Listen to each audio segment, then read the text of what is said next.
तुम्हारी टंग फिंगरप्रिंट्स की तरह यूनिक होती है।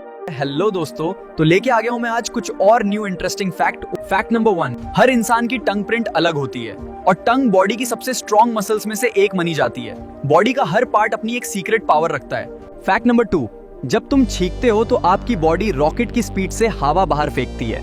एक स्नीज की स्पीड 160 किलोमीटर आवर तक पहुंच सकती है, इसीलिए छींकते वक्त आंखें ऑटोमेटिकली बंद हो जाती हैं। मैं हूं आपका दोस्त रामू और हमें फॉलो करें AI टॉक्स विद रामू।